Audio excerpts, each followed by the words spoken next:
इब्रानी शब्द मसीह या मसीहा यहूदियों के लिए एक अत्यंत महत्वपूर्ण शब्द था। पुराने नियम में मसीह या मसीहा शब्द का उपयोग बार बार उस अभिषिक्त अगुवे या फिर प्रवक्ता के लिए होता था जिसे परमेश्वर उनके लोगों को उद्धार देने या उन्हें छुटकारा देने के लिए भेजते थे। व्यवस्था विवरण अध्याय 18 में वचन 18 में लिखा है कि मैं उनके लिए उनके भाइयों के बीच में से तेरे समान एक भविष्यवक्ता खड़ा करूंगा और अपने वचन उसके मुंह में रखूंगा और वह उन्हीं सब बातों को लोगों से कहेगा जो मैं उसे आज्ञा दूं।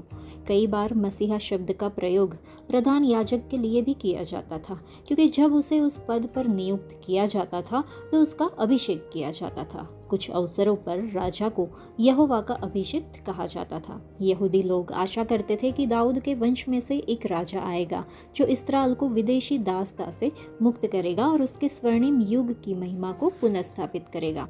दानियल की पुस्तक अध्याय 9 में भी मसीहा की एक विशिष्ट महिमा के साथ चर्चा की गई है। भजन संहिता 2 में मसीहा के बारे में एक और उल्लेख मिलता है। लिखा है, पृथ्वी के राजा यहोवा और उसके अभिषिक्त के विरुद्ध तैयार होते हैं और हाकिम आपस में सम्मति करते हैं कि हम उनके बंधन तोड़ डालें।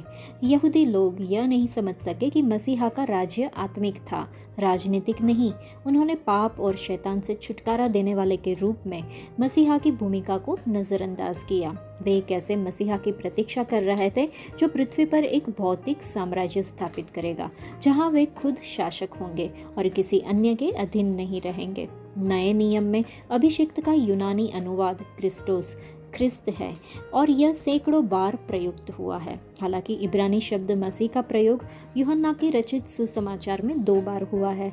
यूहन्ना की पत्री अध्याय 1 में 41वें वचन में हमने मसीह को पाया है, जिसका अर्थ है ख्रिस्त, और अध्याय 4 में वचन 25 और 26 में कि मुझे पता है कि मसीह, जिसे ख्रिस्त कहते हैं, आने वाला है। वह आएगा और हमें सब कुछ बताएगा। ईसा ने उससे कहा, जो तुझसे बोल रहा है वह मैं ही हूँ।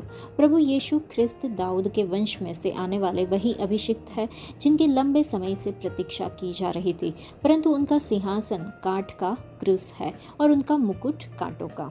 वे उस याजक की आशा को पूरा करते हैं, परंतु उनका बलिदान उनके खुद के शरीर और लहू का है।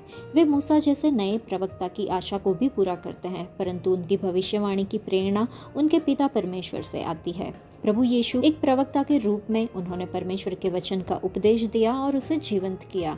एक याजक के रूप में उन्होंने अपने आप को प्रायश्चित के बलिदान के रूप में अर्पित किया, हमारे लिए मध्यस्थ बने और हमें परमेश्वर से मिलाप कराया। एक राजा के रूप में वे समस्त सृष्टि पर राज्य करते हैं और संपूर्ण पृथ्वी के सामर्थी राजा और न्यायी के रूप में फिर से लौटेंगे।